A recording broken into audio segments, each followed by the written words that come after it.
The war came without warning. One minute, the skies above Earth were calm. The next, strange black ships covered the sun. People ran through the streets as alarms screamed across cities. The United Human Federation launched its defense systems.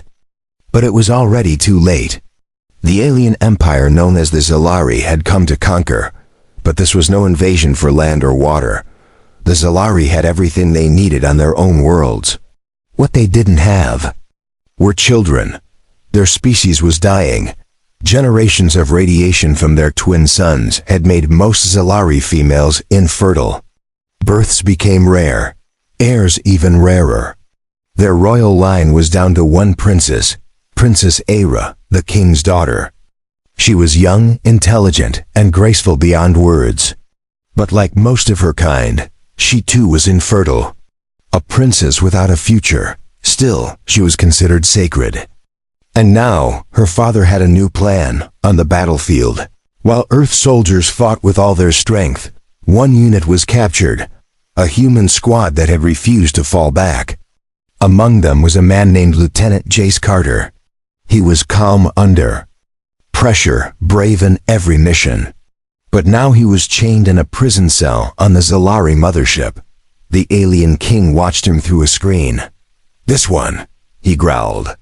"This one fought like fire, strong genes, unbroken spirit." Aira stood beside her father, silent. Her glowing blue skin shimmered softly in the light, her long dark hair braided in royal coils. Her expression was unreadable. "Give him to me," the king said at last. "Let the princess have him, a gift. Let her try." Aira turned her head. Slowly, "Father, you will do this for our people," the king snapped. "He is no more than a beast, but perhaps that is what we need now. You will not shame me again." Aira said nothing. A week later, Jace was brought before her. He expected torture, maybe even execution. What he didn't expect was silk curtains, soft light, and a woman staring at him like he was both enemy and answer. "You are the gift," she said coldly. Jace raised an eyebrow. "The what now?" she sighed. "This is not my wish. But my father demands an heir. He believes your kind might succeed where ours have failed." Jace blinked. "Wait, is this some kind of experiment?" "Marriage," she said. "Or something close to it. You will stay here, you will obey, and you will try." He laughed once. "Lady, you've got the wrong guy. I don't even date coworkers, let alone whatever this is." But then he saw her eyes. Not cruel, not cold, just tired. Lonely. He stopped laughing. "You didn't ask for this either, did you?" She shook her head once. "You are not a prisoner. You may leave, but if you do, Earth will burn." Jace narrowed his eyes. "So that's the price." Aira looked away. Time passed. Days, weeks. Jace remained in the palace, watched by guards but given freedom within the walls. He learned their language, their customs. He saw Aira every day. She was quiet, always reading or listening to strange music. But sometimes he made her smile. Once she laughed, just once. But it stayed in his mind for days. He began to see the truth. Aira wasn't the enemy. She was just a daughter forced to fix a broken empire. And maybe he wasn't a prisoner anymore. Maybe he was something else now. Then one morning, everything changed. The royal medics rushed into the chamber. Their scanners beeped and glowed. Jace stood beside Aira, confused, until one of them turned and shouted in Zalari. She stared at them. Her mouth fell open. "What is it?" Jace asked. She turned to him, stunned. I'm pregnant."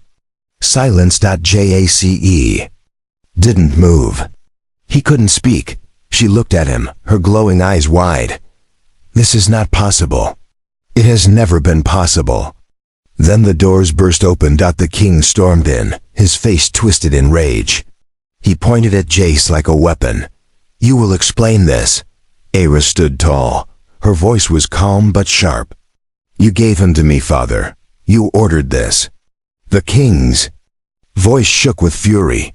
I gave you a tool, not a bloodline. If this child is born, it will not be Zalari, it will be a half-breed. A threat to the throne. Jay stepped forward. It's not a threat, it's hope. The king's eyes narrowed. Then you are more dangerous than I thought. The guards moved in, but Era stepped between them. And for the first time, she did not look like a quiet, lost princess. She looked like a queen. Asterisk, the royal guards hesitated. None of them had ever seen Princess Era like this, standing tall, her chin lifted, her hands stretched protectively in front of the human. Her voice cut through the silence like a blade. If you harm him, father, you harm the future of our people. The king's face twitched. His glowing red eyes burned with fury. You will move. That creature carries no royal blood. Era's voice was steady.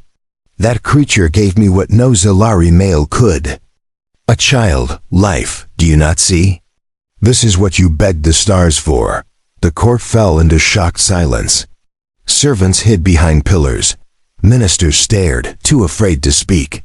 No one had ever defied the king in public. Jay stayed quiet. His fists clenched at his sides. He didn't understand all the royal politics. But one thing was clear: Era had just declared war on her own father to protect him, and the child. Era turned slightly and looked back at Jace. Her voice softened. Do you still wish to leave?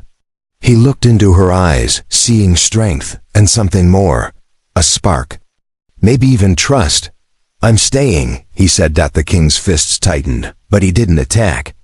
Instead, he snapped to his guards. Take them both to her quarters. Lock the gates. No one enters. No one leaves until I decide what is to be done.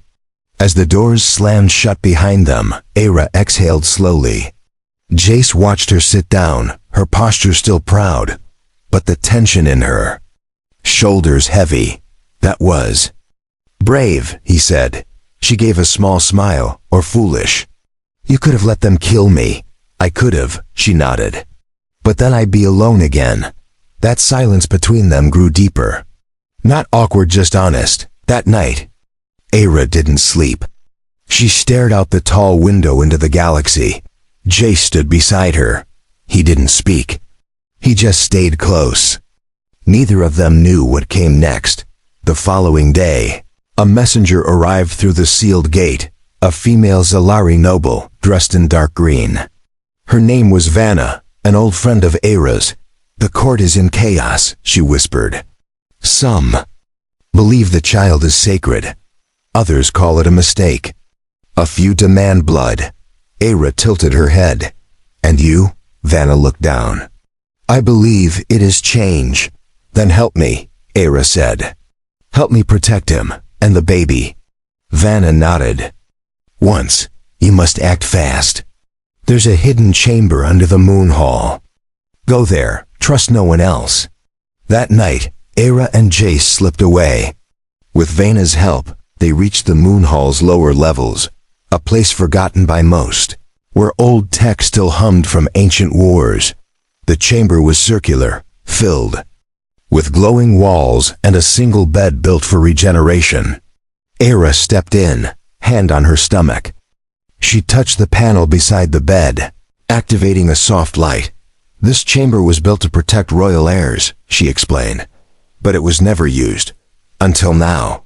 Jace looked around. So we're hiding, for now.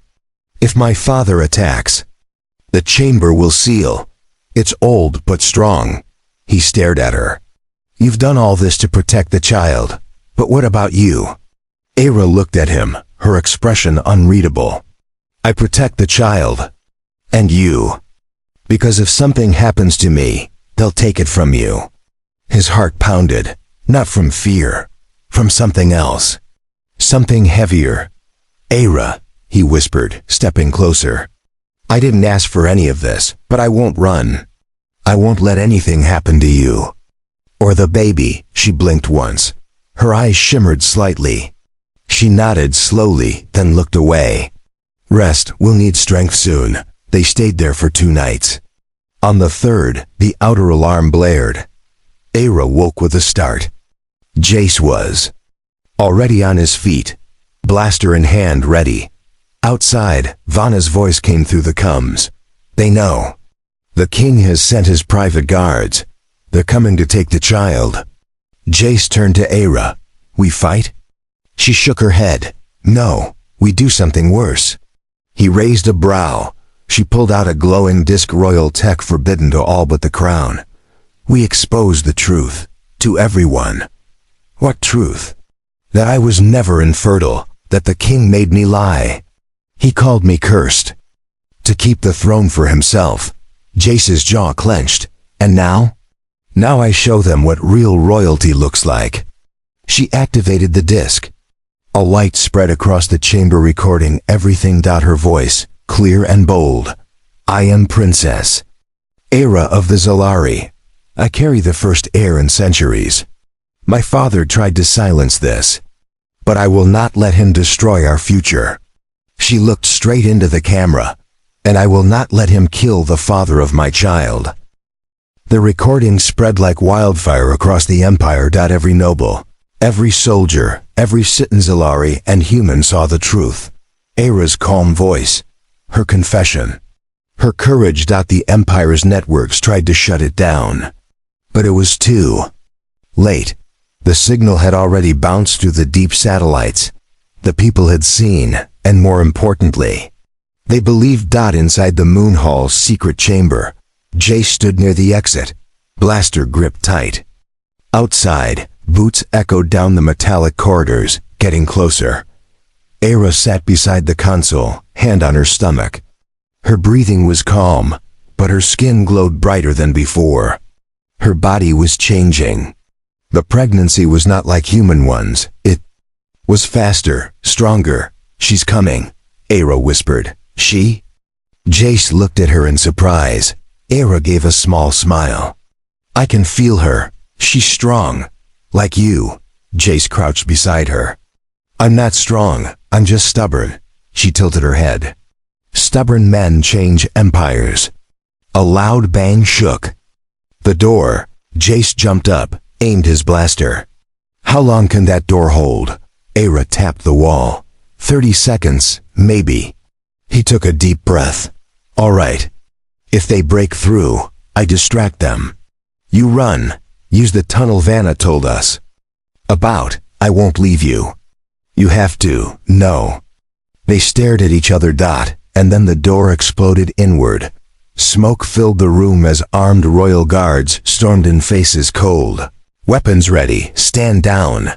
One shouted. But Aira stood first. Her voice echoed like thunder. You dare threaten the heir of the Zalari Empire. The guards froze. Their eyes moved from Aira to her stomach, then to Jace. This child is royal, she said, and this man is my chosen. One guard stepped forward. We serve the king, you serve the empire, she roared. And the people have already seen the truth. Silence filled the chamber again. Then the lead guard slowly lowered his weapon. He dropped to one knee. Forgive us, Your Highness. The others followed, kneeling before her and Jace. For the first time in history, an alien princess and a human stood at the center of a silent rebellion. Behind them, Vanna appeared, breathless. We have support. Many nobles. Even generals. The king is losing control. Aira nodded. Good, then it's time. Jace looked confused. Time for what? To take the throne. The next day, a message was sent across the stars. A royal challenge. Aira, rightful heir to the Zalari throne, would face her father in the Hall of Ascension. By ancient law, only one could wear the crown. Jace stood by her side as they entered the throne chamber. Thousands of Zalari nobles lined the walls. Above them, drones recorded every second for the entire galaxy. The king sat on the high seat, robes heavy with pride and rage. You shame your blood, he growled. Aira didn't blink. I honor it, he sneered. You bring a beast into our courts, and you dare claim him royal? I bring the future." The king stood, then let the stars judge. From his sleeve he pulled a long glowing blade, ancient, deadly. The weapon of kings. Era reached for her own, sleek and curved like starlight. She walked slowly to the center. Jace grabbed her arm. "You're pregnant. I know. You can't fight him like this." "I must." He looked her in the eyes. "Then I'm going with you." Era smiled. "Then don't fall behind." The duel began. The king moved fast, centuries of training in every blow. But Era was quicker, smarter, and her body burned with a strange new strength. Jace blocked blasts from royal guards trying to interfere. He fought like a soldier, protecting her back. Era struck once, twice, dodged a deadly swing, and spun low, slashing upward. Her father screamed as his blade fell from his hand. Blood dripped from his fingers. He stared at her, disbelief in his eyes. "You would kill your own father?" "No," she whispered. "But I will not let you rule over lies." She turned, raised her blade high, and spoke to the watching world. "Let it be known my child will carry both human strength and Zalari's spirit. Let this mark the end of division. Let this begin peace." The hall erupted in cheers. Even the stars above seemed to shine brighter. Jace stood beside her, bloodied but alive. And Era? She stood like a queen. After the duel, the palace was silent. The palace was silent. King had been defeated not by death, but by truth. He sat wounded, guarded and stripped of command. The royal court bowed to Era as the rightful heir.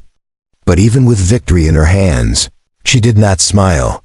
Too many eyes still watched her like she was dangerous, not because she fought, but because she carried something new, a child that was not fully Zalari. Era sat on the royal balcony later that night, wrapped in soft robes. Her hand rested gently on her stomach.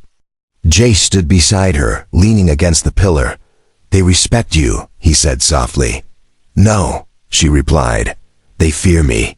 He sighed. "Then let them fear. You earned this." She shook her head slowly. "What I carry, it's not just a life, it's a question. To them, this baby is proof of weakness or proof of betrayal." Jace looked down. "Or maybe it's proof that things can change." She didn't answer. Later that night, the council met in the Hall of Fire, a round chamber where rulers once made decisions that shaped star systems. Era stood at the center, wearing her ceremonial crown of silver and starlight.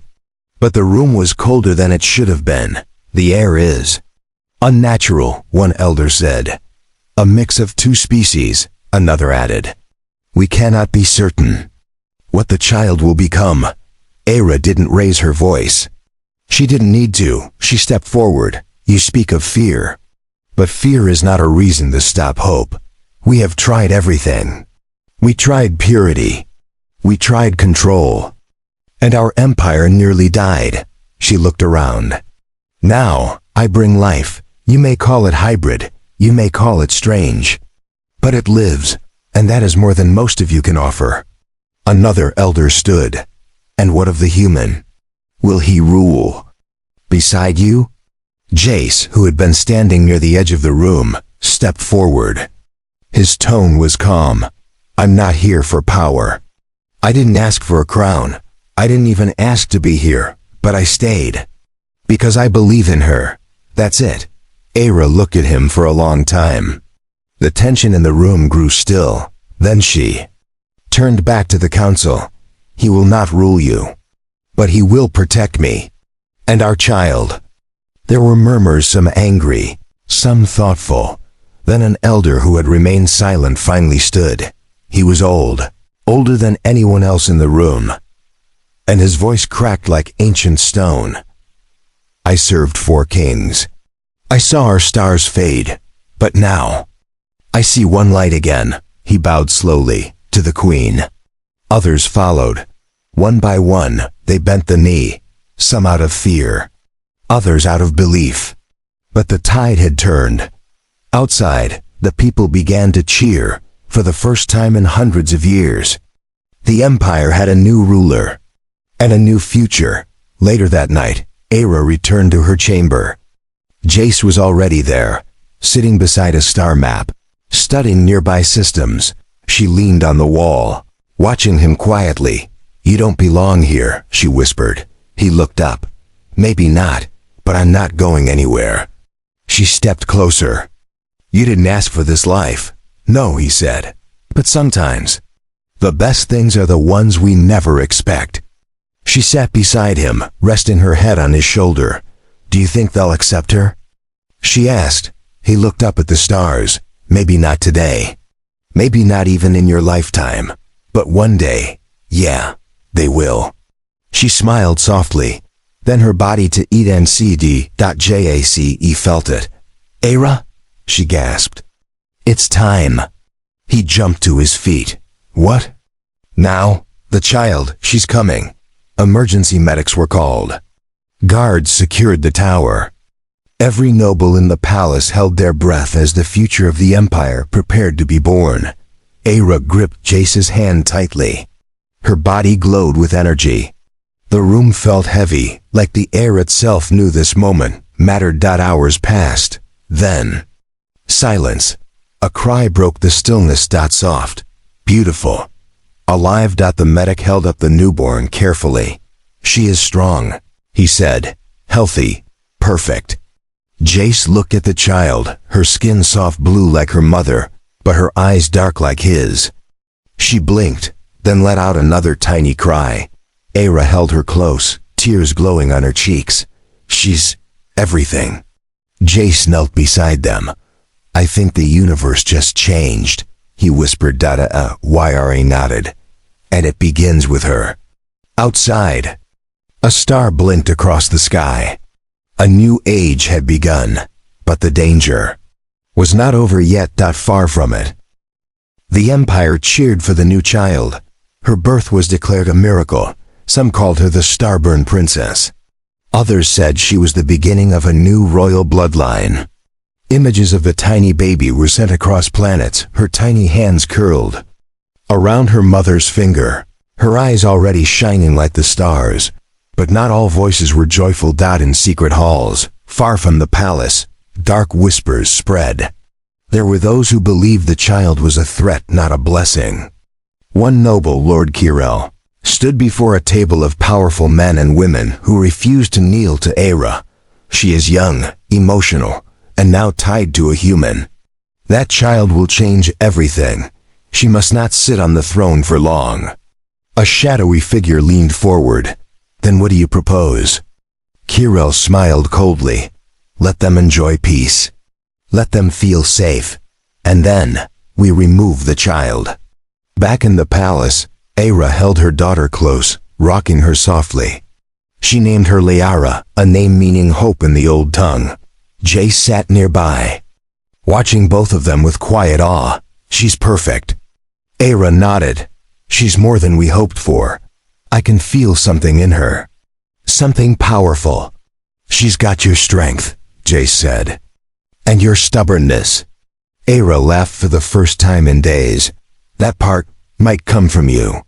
Suddenly, the door opened. Vanna rushed in, her face pale.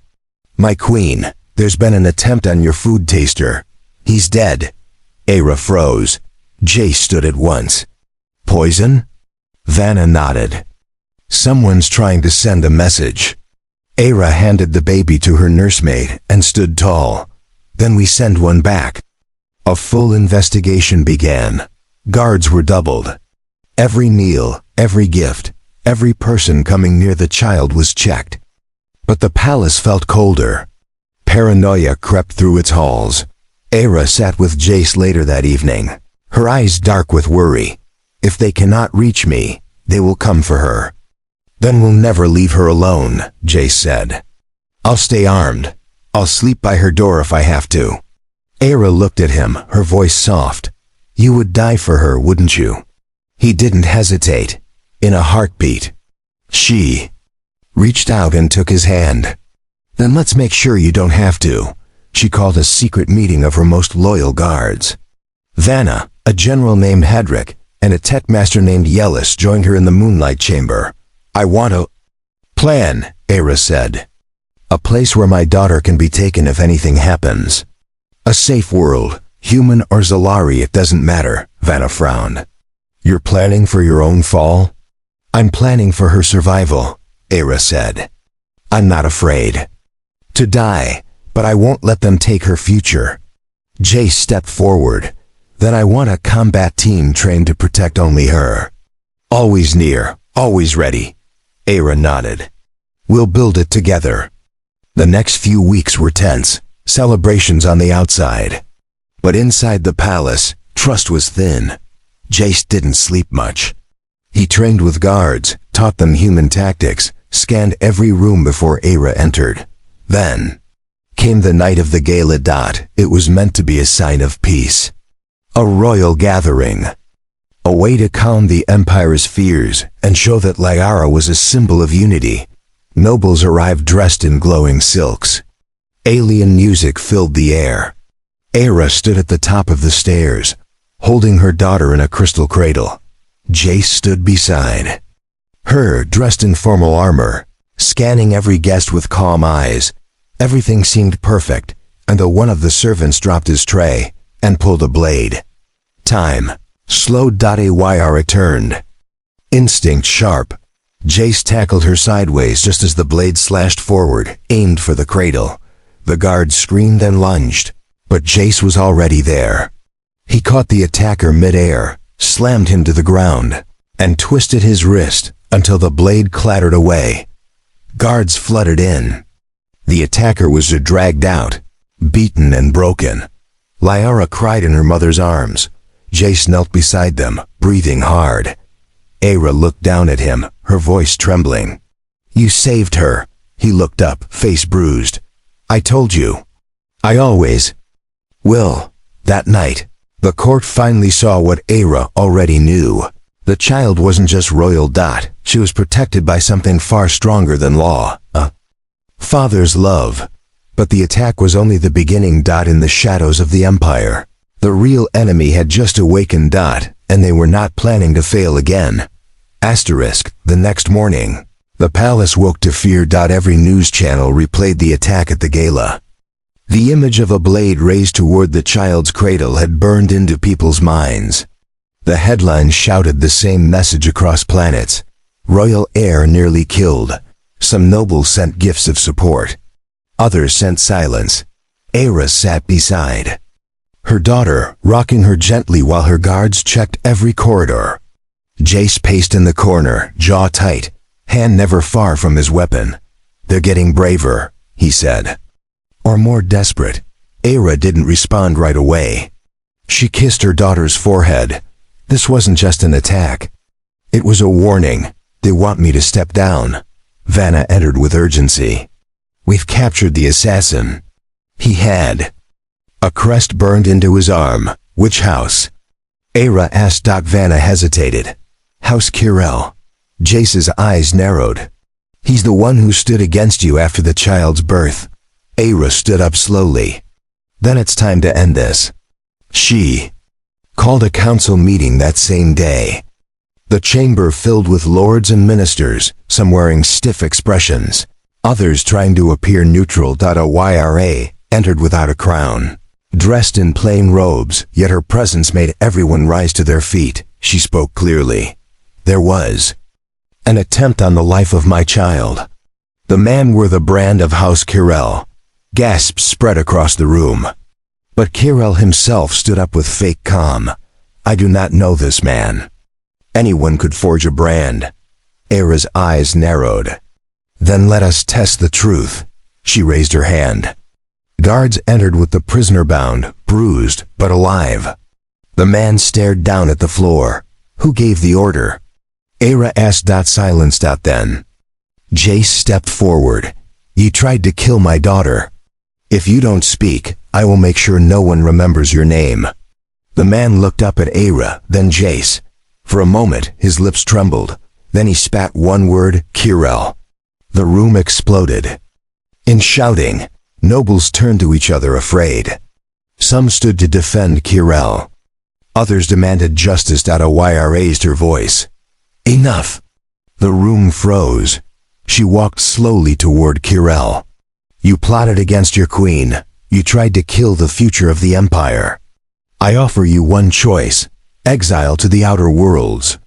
Or face royal judgment here and now. Kirel's face twisted with rage. You are not my queen. That child is an abomination. Era didn't flinch. Guards, remove him. He was dragged out, screaming, as the court watched in stunned silence. For the first time, Era's rule had teeth. But outside the palace the storm grew stronger. Kirel's supporters fled the capital. Rumors spread that he was building forces in the distant star systems. Others began whispering of rebellion, of civil war. Era stood at her map room with Jace, Vanna, and General Hedrick. Red lights blinked on several border worlds. If we strike first, Hedrick said, we can crush the rebellion before it grows. Jace shook his head. No, that's what they want. You attack civilians, and they'll paint you as a tyrant. Era looked tired. Her eyes had dark rings. Then what do you suggest? Send a message, Jace said. A real one. Go to the border with Liara. Show them she's alive. Show them she's real. You don't have to fight. Just stand tall. Vanna looked concerned. It's a risk. If they strike again, then let them try, Era said coldly. They will see what happens when you come for a mother's child. The next day, Era's ship lifted off from the palace landing pad. It was not a war vessel, but it carried the future of two species. Inside, Jace sat across from her, holding Liara in his arms. She's sleeping through everything, he said, smiling. She feels safe, Era replied. He looked at her. You don't, do you? She shook her head. Not yet. They arrived on a neutral moon near the edge of the rebellion zone. Thousands of citizens gathered, curious and afraid. Drones hovered. Broadcasts went live. Ayra stepped onto the platform, holding Liara in her arms. Jace stood behind her, proud but alert. The crowd went quiet. Era's voice rang out, soft but powerful. This child is not a weapon. She is not a mistake. She is my daughter. She is your future. Some in the crowd began to clap. Others bowed. But in the far distance, a single ship hovered. Dark. Watching. Waiting. Back on the ship, Jace watched the monitor. They didn't attack. But that was a scout ship, Era nodded. They're preparing something. Jace looked at his daughter, sleeping in her cradle. Then, we prepare too. The final battle was coming. And this time, it wasn't just about survival. It was about legacy. The stars above the outer rim glowed with tension. Rebel ships gathered in the black void like a silent storm. House Kirel had united exiled nobles, mercenaries, and even pirate fleets. Their mission was clear: remove the child, erase the hybrid bloodline, and restore pure rule. Inside the royal command ship, Era stood before a star map. Red lights blinked fast. Too many. Jace strapped on his armor, checking his weapons. They're not here to scare us anymore. They're coming to kill. Era nodded. We will not let them. Behind her, Liara lay in a secure medical cradle. The tiny girl slept peacefully, unaware of the war gathering around her. General Hedrick entered, saluting. My queen, our fleet is outnumbered 2-1. Most of our reinforcements are still days away. Jace didn't blink. Then we don't wait. We end this now. Era looked at him. You want to fight a war with half a fleet? No. Jace replied. I want to win without one. She raised an eyebrow. Explain. He leaned over the map. We hit their command ship. Just one. We break their chain of control. If we show them that their leaders can fall, the rest will scatter. Era studied the path. It's a suicide mission. Jace smiled. Good thing I'm hard to kill. She touched his arm. I don't want to lose you. You won't. He kissed her forehead, then turned to the squad of elite guards they had trained handpicked to defend Liara, sworn to die before letting harm touch her. I'll make the hole, he said. You protect the queen and the child. The battle began before sunrise. The stars lit up with fire. Aira watched from the command tower as her ships defended desperately, holding off wave after wave of enemy fighters. But in the chaos, one shuttle broke through, small, fast, and shielded. Jace's shuttle. He flew low, dodging blasts, missiles scraping past his wings. His voice came through comms. Approaching target, going dark. Aira closed her eyes. She could feel his lifelike, a small spark in the void, and she prayed it wouldn't go out. Jace entered the enemy command ship through a maintenance vent using old blueprints. He moved fast, silent, a ghost in human form. The rebels weren't ready for a soldier who didn't fight like them. He reached the core dot and planted the device. Before he left a message on the rebel network. This is Lieutenant Jace Carter. You fight in the name of fear. I fight in the name of my daughter. You call her unworthy. I call her perfect. This is your only warning. Then he hit the trigger. From the outside, the rebel flagship lit up bright as a second sun. The explosion rocked their fleet. Confusion spread. Dozens of ships broke formation. Some tried to flee. Others shut down entirely. Aira's fleet surged forward. Hours later, the battle was done. The rebels lost. The Empire stood. In Jace, he returned, bruised, burned, but alive. Aira ran to him as he stepped off the ship. She didn't speak.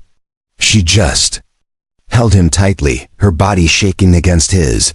You came back, she whispered. I promised, he said. 3 days later, the Empire gathered in the Grand Hall for a ceremony not seen in generations. Aira wore robes of silver and midnight blue. Jace stood beside her, not as a noble, not as a king, but as a protector. Liara, now the officially named heir, lay in her ceremonial cradle, watched over by nobles, soldiers, humans, and Zelaria like. Ayra stepped forward to speak. We fought a war not to gain power, but to protect a single child. A life. That is what power must be. Not fear, not blood, but love and courage. She looked at the people. Let the Empire remember this day, when an infant saved a galaxy, when a father stood against armies, and when an impossible future was born. The hall erupted in cheers. Jse looked down at Liara, her tiny fingers waving at the light. She's going to change everything, he whispered. Ayra smiled. She already has. In the shadows, the old king, now a prisoner, watched silently from a cell. Even he couldn't deny what had happened. Hope had returned, and it had come from something no Zelari ever expected. A human, and the love he gave freely.